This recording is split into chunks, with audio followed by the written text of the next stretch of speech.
Salah satu film Ultraman yang dijadwalkan tayang tahun ini adalah Ultra Seven If Story. Ini adalah film pendek yang dibuat khusus untuk merayakan anniversary 55 tahunnya Ultra Seven. Dan akhirnya hari ini Subaraya mengupload episode pertamanya di YouTube. Langsung aja kita bahas. Episode dibuka dengan seorang pria berbaju hitam yang bertanya apa yang akan terjadi pada bumi jika Ultra Seven tidak ada. Dia pun menyambut kedatangan seseorang yang tak lain adalah Dan Moroboshi, dan sempat ditemui seorang pria tua yang mengobati lukanya. Namun tak lama dia dibawa pria berbaju hitam tadi yang mengaku pernah bertemu dengannya, dan kebingungan karena yang dia tahu dia terjebak ke dalam black hole, hingga terungkap kalau itu adalah Dark Zone yang dibuat oleh pria tadi yang ternyata adalah Pegasus Agent. Namun hal tak diduga terjadi di mana Anne ikut terbawa Dark Zone dan terjebak di dimensi yang berbeda dengan Dan, yang mana karena paradoks waktu dimensi itu jadi berantakan. Karena itu alien Pegasus mengirim Dan ke dimensi Anne berada untuk menyelamatkannya. Episode pun ditutup dengan Dan dan Anne yang berusaha menggapai satu sama lain.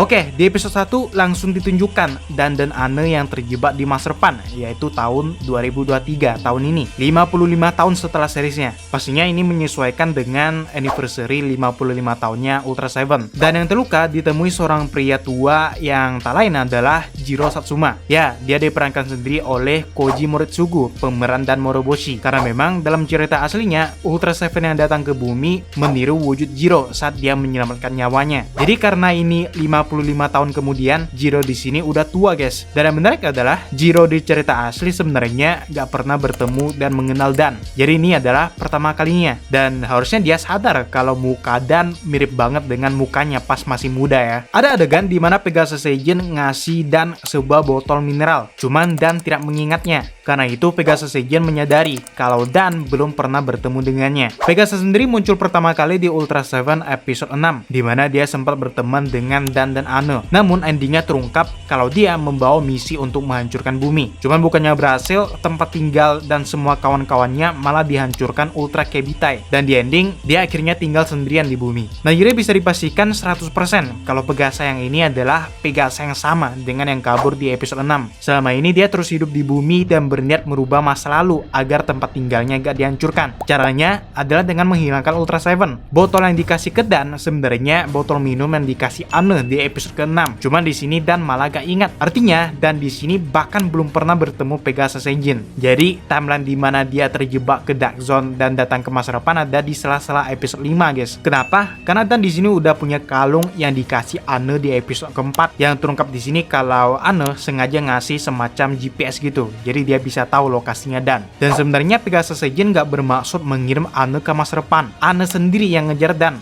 Selain itu juga dengan menghilangnya Ultra Seven pun gak merubah apa-apa. Endingnya Pegasus mengirim Dan ke dimensi Anne berada untuk menyelamatkannya. Kenapa? Ya karena Anne ini orang yang membantu Pegasus saat terluka di bumi. Dia juga lah yang ngasih botol minum tadi. Dan kayaknya sih ya ini udah main multiverse ya. Jadi ada beberapa universe yang tercipta karena perjalanan waktu yang dibuat Pegasus Agent. Hasilnya Anne malah terjebak di dimensi yang mulai berantakan karena adanya paradoks waktu. Nah, selain itu ada karakter lain juga yang mungkin akan berperan penting, kayak si cowok yang main gitar, bocil yang manggil Ultra Seven, dan satu lagi cewek yang mungkin ada yang penasaran kenapa dia disorot mulu ya. Siapa sih dia? Ya, ternyata dia adalah Magellan Agent yang muncul di episode 37 guys. Harusnya sih dia udah mati, cuma karena masa lalu udah dirubah, pastinya ada beberapa hal yang berubah juga ya. Termasuk Magellan Agent yang masih hidup. Cuman aku setuju sih kalau dia tetap dihidupin, karena Magellan Agent yang satu ini sebenarnya gak jahat guys. Dia dikhianatin sama bangsanya sendiri. Aku suka banget insert song Seven yang 1, 2, 3, 4, 1, 2 itu dimasukin. Itu lagu ikonik banget dan bikin teringat seriesnya. Nah, ada scene dimana Dan dan Anne kayak ketemuan yang dibikin mirip dengan scene di episode terakhir. Cuman ini kayak versi modernnya gitu lah. Subscribe kalau belum dan sampai jumpa di video selanjutnya.